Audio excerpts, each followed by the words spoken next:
Curtis Bradford, Jeremiah Lopez, Chance Petersen, and Jorge Gomez never knew their lives would be cut short by a man named Nikko Jenkins, a man driven by delusions of divine vengeance. In a city gripped by fear, these four young men became victims of a chilling, seemingly random killing spree that would unravel a horrifying truth. A man with a long history of violence, untreated mental illness, and a dark, twisted mission was lurking in their midst, ready to strike. What was behind the killing spree? And how had this man gone unnoticed by the very system meant to protect them? Nikko Jenkins was a man whose name would soon become synonymous with fear in Omaha, Nebraska. Before the summer of 2013, few had ever heard of him, but that all changed when the city was rocked by a series of brutal, senseless murders. The killings were chilling not just because of their violence, but because they seemed to come out of nowhere with no rhyme or reason. The victims were all young men, shot execution style in what initially appeared to be random acts of violence. But as the bodies mounted, investigators began to wonder if there was a method to the madness. The first murder occurred in August, when Curtis Bradford, a 22-year-old man, was found dead in an alley, a single gunshot wound to the back of his head. There was no sign of a struggle, no robbery, and nothing to explain why he had been targeted. It seemed like a random killing, the kind of thing that might happen in any major city. But it wasn't long before the second murder followed, and then the third. The killings were all eerily similar. The victims were young, black men, and each had been shot in the same way, execution style, with a single shot to the head. It didn't take long for police to realize they were dealing with a serial killer. As the weeks went by, the police struggled to find any leads. There was no obvious connection between the victims, and the killer seemed to vanish as quickly as he struck. Rumors started to spread, and the community was gripped by fear. People were afraid to go out at night, uncertain whether they might be the next target. But amid the terror, the police were working tirelessly to piece together any clues they could find. Each murder seemed like a dead end. Witnesses reported seeing nothing suspicious. There were no fingerprints, no DNA, nothing to link the murders to a suspect. Then, in September 2013, the case took a strange turn. Nikko Jenkins, who had just been released from prison after serving time for a range of offenses, was arrested on an unrelated charge. At first, he seemed like just another small-time offender, someone with a long rap sheet but no real connection to the murders. However, when investigators began to dig deeper into his past, they uncovered a disturbing pattern. Jenkins was no stranger to the criminal justice system. By the time he was released from prison, he had already been in and out of jail multiple times for violent offenses. His history of assault, robbery, and even a previous murder made him a person of interest. But it wasn't until police learned more about Jenkins' mental state that things took a darker turn. Jenkins had been diagnosed with several mental health disorders during his time in prison, including schizophrenia and a personality disorder, but he had never received the treatment he needed. What started as a routine investigation quickly turned into something much more sinister. In the days following his arrest, Jenkins' behavior grew more erratic. He began making cryptic statements about the murders, talking about voices in his head telling him to cleanse the world, and rid society of evil. Authorities began to suspect that Jenkins may have been involved in the killings. Then came the shocking breakthrough. Nikko Jenkins confessed to the murders, and the details he provided sent shockwaves through the police and the public alike. In his confession, Jenkins claimed that he had been driven to kill by voices that he believed were divine commands. He saw himself as an avenging figure, chosen to carry out a sacred mission to rid the world of evil. His disturbing beliefs painted a picture of a man who had long since lost touch with reality. But what was perhaps most chilling of all was the complete lack of remorse he showed for his actions. Jenkins was not a random killer or a victim of circumstance. He was a man who believed his killings were justified. His twisted sense of purpose had led him to target and murder innocent victims, and he would stop at nothing to fulfill his self-appointed destiny. With Jenkins' confession, the mystery was solved.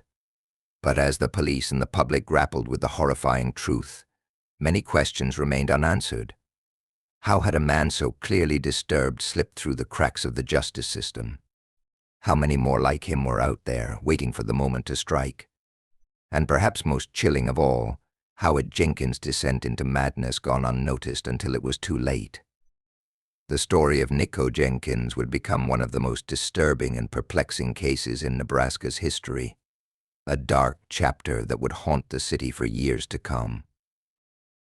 Nikko Jenkins' path to infamy was not one of sudden descent, but rather a slow, steady spiral into violence that began long before the murders of 2013. His troubled upbringing played a significant role in shaping the man he would become. Born in 1986 in Omaha, Nebraska, Jenkins was raised in a family where crime and dysfunction were the norms. His mother, a woman struggling with her own issues, was involved in the criminal world, and his father was absent for most of his life.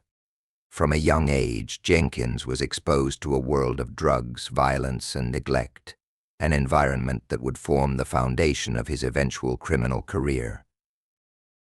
As a child, Jenkins showed early signs of behavioral problems. He was frequently in trouble at school and got into fights with other children. The lack of proper guidance and discipline at home meant that Jenkins was left to fend for himself in a harsh environment. His family's criminal connections made it even easier for him to fall into the same patterns of behavior. By the time he was in his teens, Jenkins had already been arrested multiple times for various offenses. He was often described as a troubled child, one who lacked empathy and showed little regard for rules or authority. By the age of 14, Jenkins was already a habitual offender. His criminal record began to grow, with charges ranging from theft to assault. As a teenager, he found solace in a gang lifestyle, associating with individuals who shared his disdain for the law and authority figures.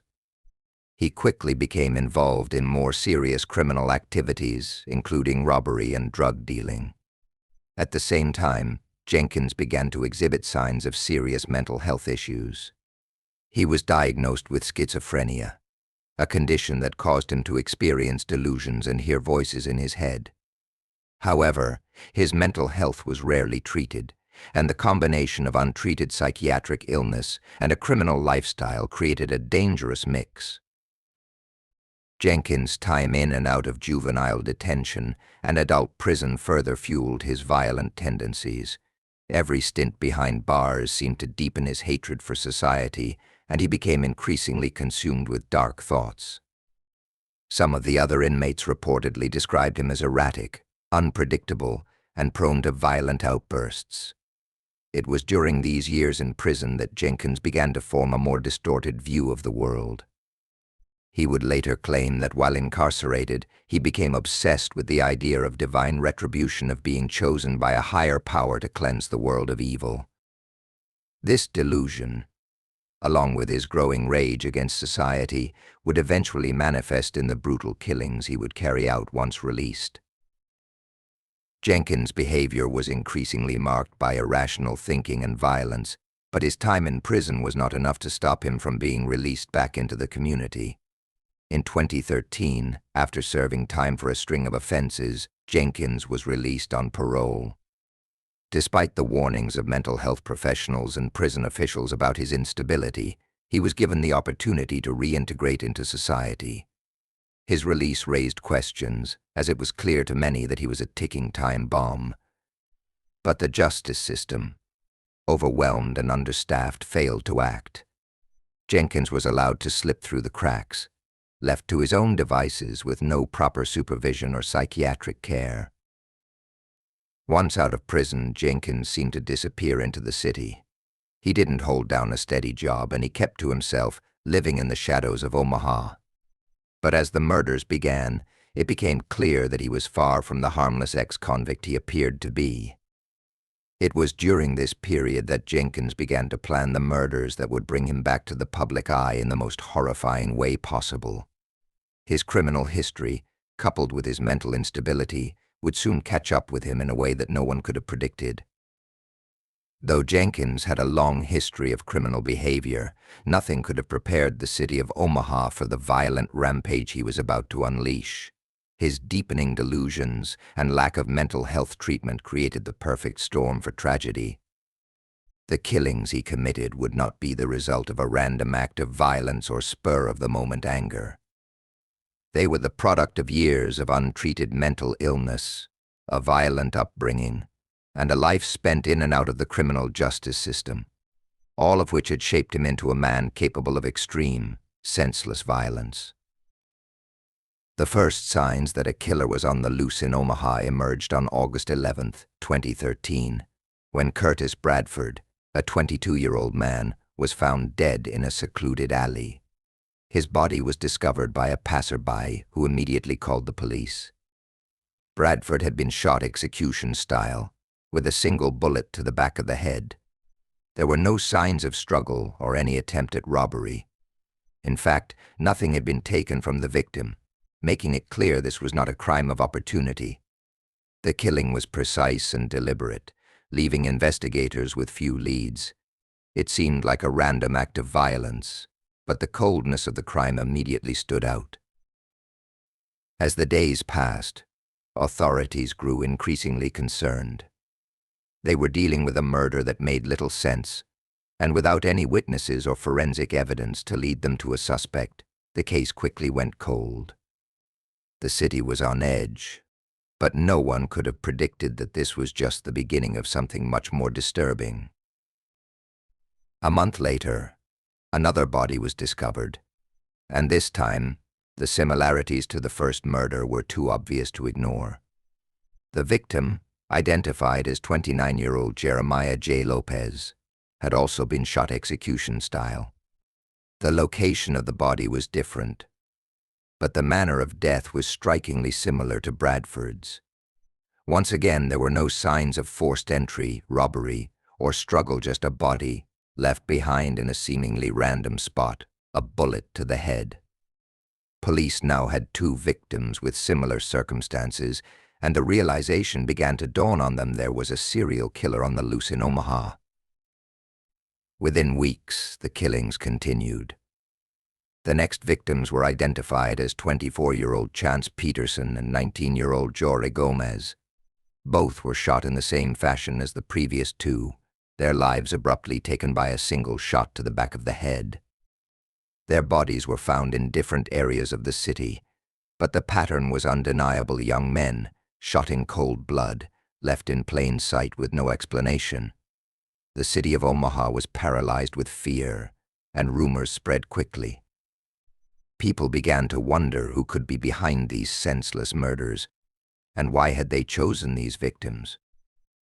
The police struggled to find any leads. There were no obvious connections between the victims. They weren't part of any known gangs, and they didn't appear to have any ties to criminal activity. It didn't seem to be the work of a robbery gone wrong, either, since nothing was stolen from any of the victims. Witnesses were scarce, and the few who had seen anything weren't able to offer much. The killer appeared to be careful, methodical, and completely detached from the chaos he was creating. It was as though he had planned each murder meticulously, executing each one with cold precision, and then vanishing without a trace. The fear that gripped the city grew with each new death. People stayed home at night, locking their doors and windows, unsure if the killer was lurking nearby. The police were under intense pressure to solve the case, but the lack of evidence and solid leads made it feel like they were chasing shadows. As the weeks passed, the public's anxiety reached a fever pitch. Rumors swirled about the identity of the killer. Some speculated it was someone with a personal vendetta, while others suggested it could be a more organized criminal. But no one could have guessed that the killer was someone who had already been in and out of the criminal justice system. It wasn't until September 2013 that the breakthrough in the case came, but it was nothing like what anyone expected. Nikko Jenkins, a man with a long history of violent crime, was arrested on an unrelated charge. At first, he was just another person in police custody, someone who had been caught in a minor incident. But when detectives started looking into his background, a chilling connection began to surface. Jenkins had been in and out of the criminal justice system for years, serving time for various offenses including assault, robbery, and even a prior murder. However, it wasn't just his criminal history that caught the attention of investigators, it was his behavior. Jenkins had a reputation for being unpredictable and erratic, and as police delved deeper into his history, they discovered he had been diagnosed with multiple mental health disorders, including schizophrenia. Despite this, he had never received the necessary treatment to address his issues. As they pieced together Jenkins' movements and actions during the time of the murders, investigators began to wonder, could this man be the killer they were looking for? The more they learned about Jenkins, the more they realized he was no stranger to violence. And what was even more chilling was the possibility that his mental state had pushed him to commit the murders. Still, there was no concrete evidence linking Jenkins to the crimes, and the police were left to wonder if their investigation would ultimately lead nowhere. However, the breakthrough came sooner than they had anticipated. Jenkins' arrest, initially seen as unrelated to the murders, would eventually open the door to a shocking confession that no one could have predicted. In the days following Nikko Jenkins' arrest in September 2013, the investigation into the string of murders that had gripped Omaha took an unexpected turn. At first, Jenkins' arrest seemed unrelated to the killings. He had been detained on an unrelated charge violating the terms of his parole. However, his erratic behavior and disturbing statements in custody quickly caught the attention of investigators. As the police began to dig deeper into his background, it became increasingly clear that Jenkins might have been involved in something far more sinister. Jenkins was no stranger to the criminal justice system. By the time he was arrested, he had a lengthy rap sheet that included charges for assault, robbery, and even a previous murder. He had been diagnosed with schizophrenia and other mental health disorders during his time in prison, but his condition had never been properly treated. The more the police learned about him, the more they began to suspect that his mental illness might have played a role in the killings. It wasn't just that Jenkins had a violent past, his behavior was becoming more erratic and delusional, leading some to believe he might be the person responsible for the murders. Then, just a few days after his arrest, Jenkins began to make bizarre and cryptic statements to investigators. At first, his comments were incoherent, but as the interviews continued, he began to articulate a disturbing narrative. Jenkins claimed that the murders were not random acts of violence, but part of a larger mission he had been chosen to carry out. He spoke of hearing voices in his head, voices that commanded him to cleanse the world by killing certain people he deemed evil or corrupt. His explanations were nonsensical, filled with religious and apocalyptic references, but they were chilling nonetheless. Jenkins told police that he believed he had been selected by a higher power to carry out a divine retribution. According to him, the murders were a form of purification, a way to rid the world of evil individuals. He seemed to see himself as some sort of avenger, a judge who had the right to decide who deserved to live and who deserved to die. The victims, he explained, were all part of his divine plan, chosen because they were undesirable or criminal in his eyes. It was a twisted form of logic, one that made no sense to the outside world but was clear and rational in Jenkins' mind.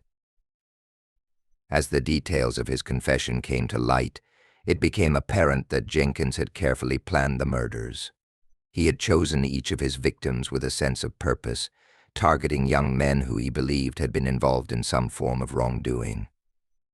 But what was truly unsettling was the complete lack of remorse he displayed during his confession. Jenkins spoke about the murders with a chilling calmness, almost as if he were discussing an everyday task. There was no regret, no hint of guilt, only the certainty that he had been carrying out a mission that was greater than himself. Despite the clear signs of his mental illness, Jenkins remained unfazed by the consequences of his actions. He had been arrested for violating parole. Not for the murders themselves, but once he confessed, it became impossible for authorities to ignore the chilling connection between him and the killings. With each new detail Jenkins revealed, the pieces of the puzzle began to fall into place. The methodical way he had executed the murders, the lack of motive or robbery, and his insistence that he was carrying out divine orders all pointed to a man deeply troubled by delusions and a desire for violence. Investigators were left grappling with the disturbing realization that Jenkins was not just a random killer, but a man driven by an overwhelming sense of purpose, albeit one rooted in a warped and dangerous mental state. His confession was a chilling window into the mind of a killer, someone who saw his actions as part of a higher plan, a necessary evil in his quest for purification. Jenkins was not acting out of anger or personal vendetta. He truly believed that he was fulfilling a divine destiny. In the weeks that followed, Jenkins was charged with 4 counts of first-degree murder, and the authorities began to prepare for what would be a long and complex legal battle. But while the case seemed clear on the surface, the questions surrounding Jenkins' mental health, his motivations, and his ability to stand trial would continue to haunt the investigation. His confession was just the beginning of a much larger story, one that would reveal the depths of his madness and the horrifying consequences of his unchecked violence.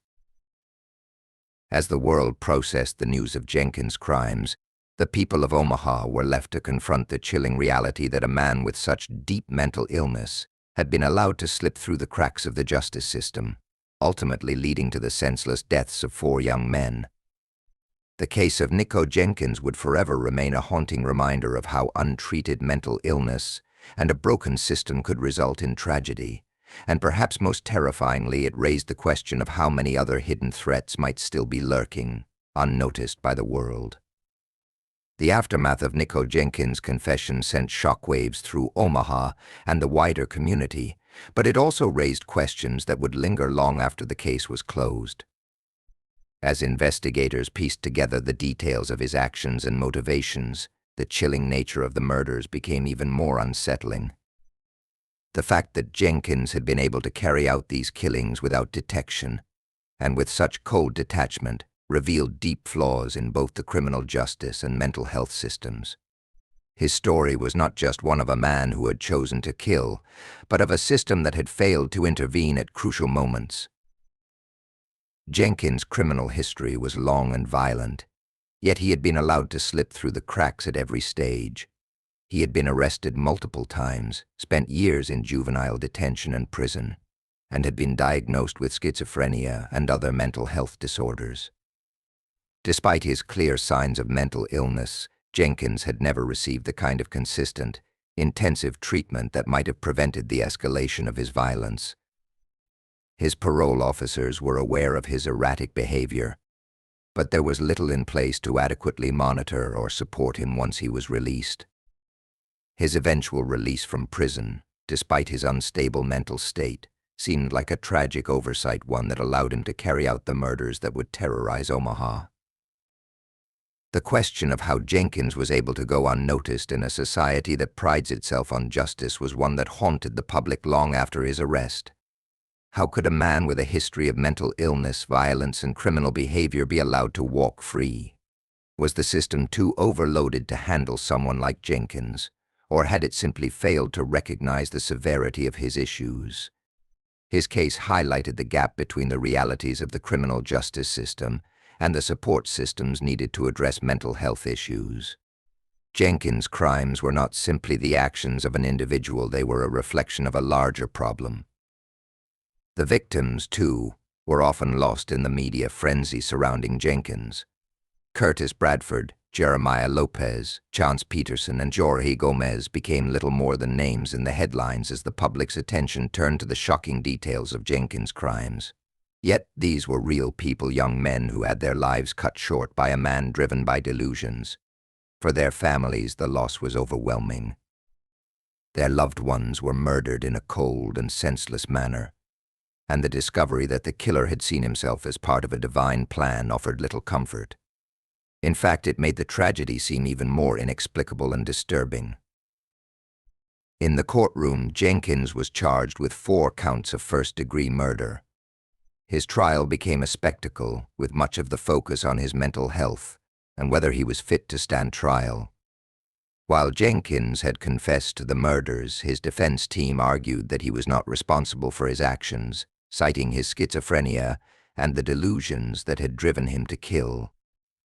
Jenkins himself, however, seemed detached from the proceedings, viewing his role in the killings as justified and even righteous. His complete lack of remorse was chilling, leaving many to wonder whether he truly understood the gravity of what he had done. In 2017, after a lengthy legal process, Jenkins was sentenced to death. The decision brought a sense of closure to some, but it also highlighted the complexities of a case that had exposed the flaws in multiple systems.